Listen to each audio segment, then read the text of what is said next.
Assalamualaikum warahmatullahi wabarakatuh. Nah, saya akan melanjutkan di sini, yaitu tentang di sini saya mengambil PT Mayora Indah Tbk. Nah, di sini yang pertama tentang neraca perbandingan, di mana di sini saya ambil tanggal 31 Desember tahun 2017 dan tahun 2018. Nah, di mana di dalam yang pertama di dalam neraca ini ada yang bernama aset lancar. Nah, di mana di dalam aset lancar ini ada beberapa bagian, diantaranya aset lancar dan aset tidak lancar. Nah, yang pertama di aset lancar. Nah, kita lihat di jumlah aset lancarnya. Di jumlah aset lancarnya ada beberapa persen. Nah, yaitu 0,18%. Sedangkan rasio di tahun 2017 dan 2018 sebanyak 1,18%. Nah, kita lihat di persediaan, bahwasanya presentasi di persediaan adalah 0,83%. Sedangkan rasio di persediaan adalah 1,83%. Nah, kita lanjutkan ke aset tidak lancar, di mana di dalam aset tidak lancar ini ada berapa bagian. Kita lihat di jumlah aset tidak lancar. Nah, jumlah aset tidak lancar ini dipresentasikan ada 0,16%. Sedangkan rasionya adalah 1,16%. Kita lihat di aset tetap. Aset tetap presentasinya adalah 0,06%, sedangkan rasionya adalah 1,11%. Nah, jumlah aset, di mana jumlah aset ini adalah 0,17%. Nah, sedangkan rasionya adalah 1,17%. Nah, kita lanjutkan ke liabilitas dan ekuitas. Di mana di liabilitas ini dibagi menjadi dua, liabilitas jangka pendek dan liabilitas jangka panjang. Di mana di dalam jumlah liabilitas ini rasio dan presentasinya. Yang pertama itu presentasinya, di mana di dalam liabilitas jangka pendek presentasinya adalah 0,06%, sedangkan rasionya adalah 1,06%.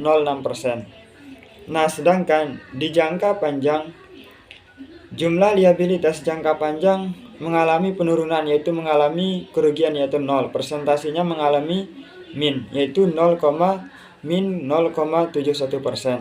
Sedangkan rasionya adalah 1,05%. Nah, di sini jumlah liabilitas, di mana jumlah liabilitas yaitu liabilitas jangka pendek dan jangka panjang adalah presentasinya itu 0,19%, sedangkan rasionya adalah 1,19%. Nah, yang selanjutnya itu tentang ekuitas, di mana di dalam ekuitas ini itu antara saham dan jumlah. Di saham itu presentasinya min, sedangkan rasionya 1%. Nah, sedangkan jumlah, di mana di dalam jumlah ini presentasinya itu 0,16%, sedangkan rasionya itu 1,16%. Kita lihat di jumlah ekuitas, di mana di jumlah ekuitas ini 0,13%, sedangkan rasionya 1,16%. Nah, jumlah liabilitas dan ekuitas, di mana di jumlahnya itu di rasionya sebanyak 0,17%, sedangkan presentasinya 0,15%. Kita lanjutkan ke laba rugi, di mana di dalam laba rugi ini ada yang namanya penjualan bersih, di mana di dalam penjualan bersih ini presentasinya adalah 0,15%, sedangkan rasionya adalah 1,15%. Kita lihat di penghasilan atau beban lainnya, beban lainnya, di mana di sana ada laba selisih, di mana di laba selisih ini presentasinya adalah 0,78%, sedangkan rasionya 1,79%. Kita lihat di selisih kurs, di mana di selisih kurs ini bahwasanya presentasinya itu 1,17%, sedangkan rasionya adalah 0,17%.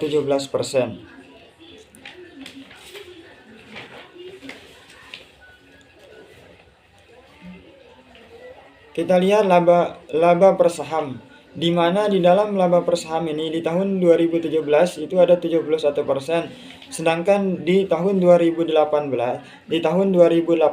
yaitu 77%. Berarti mengalami kenaikan yaitu 6%. Jadi persentasi dari laba per saham ini adalah 0,08%, sedangkan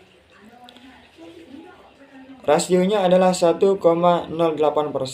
Nah, jadi dapat kita simpulkan bahwa perusahaan PT Mayora Tbk ini itu mengalami kesehatan lah. Perusahaan itu sehat, di mana di dalam kita lihat yang pertama itu di jumlah asetnya, di mana di jumlah aset itu rasionya mengalami 1,17%. Nah, sedangkan di liabilitas dan ekuitasnya itu juga di atas 1%, itu 1,17%. Dan di mana di jumlah laba per sahamnya itu pun juga 1,08%. Berarti disimpulkan bahwasanya perusahaan ini sehat gitu.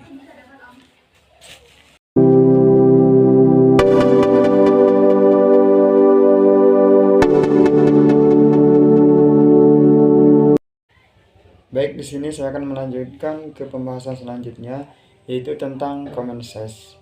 Nah, di mana di dalam common size ini saya mendapatkan atau saya menjelaskan tentang PT Mayora Indah Tbk, yang dimana di PT ini bergelut di bidang makanan. Nah, di sini yang pertama itu tentang laporan persen per komponen neraca per tanggal 31 Desember tahun 2017 dan 2018.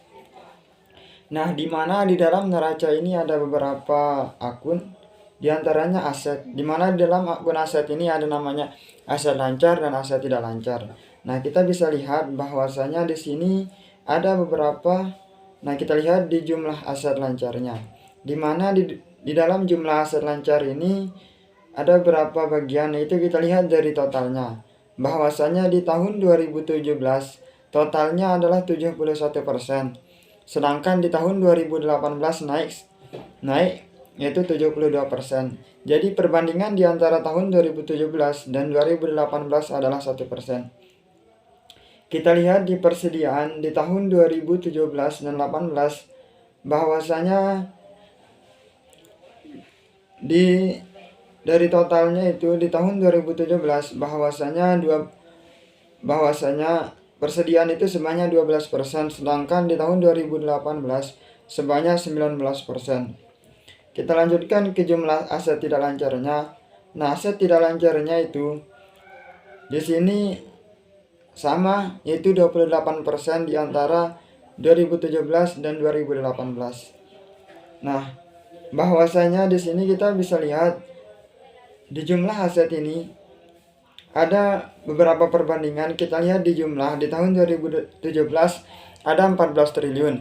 Sedangkan di tahun 2018-nya adalah 17 triliun. Nah, berarti di sini ada berapa sekian saham yang naik antara tahun 2017 dan 2018. Nah, kita lanjutkan ke selanjutnya, yaitu masih masalah neraca. Nah, tetapi di sini kita lihat bahwasanya di sini ada dua bagian, yaitu liabilitas. Nah, di mana di liabilitas ini ada jangka panjang dan ada jangka pendek. Nah, kita lihat di jangka pendeknya terlebih dahulu, bahwasanya di jangka pendek ini ada beberapa bagian. Kita lihat di jumlah liabilitasnya. Nah, di sini kita lihat dari totalnya itu mengalami penurunan, atau dari subtotalnya juga mengalami penurunan. Nah, kita lihat dari totalnya bahwasanya penurunannya itu ada 3%, perbandingannya adalah 3%. Sedangkan di tahun 2017 ada 30%, sedangkan tahun 2018-nya adalah ada 27%. Nah, kita lihat di jangka panjangnya. Begitupun jangka panjangnya ada beberapa perbedaan, ada 3% perbedaan. Nah, di jumlah liabilitas jangka panjang itu di tahun 2017 yaitu 21%, dan di tahun 2018 itu juga 24%. Berarti di sini mengalami kenaikan sebanyak 3%. Kita lihat di jumlahnya. Nah, di mana di jumlah liabilitas ini sama-sama atau masih balance lah. Masih di tahun 2015 itu ada 51% dari totalnya. Di tahun 2018 begitupun juga 51%. Nah, kita lanjut ke ekuitas. Di mana di ekuitas ini ada beberapa bagian, di antaranya modal saham. Di mana di modal saham ini di tahun 2017 dari totalnya ada 3%, sedangkan di tahun 2018 begitupun juga 3%. Nah, berarti sama. Nah, kita lihat saldo yang ditentukan dan saldo yang tidak ditentukan. Nah, sedangkan saldo yang ditentukan di sini ada dari totalnya ada 0,27%, sedangkan di tahun 2018 adalah 0,24%. Kita lihat saldo yang tidak ditentukan.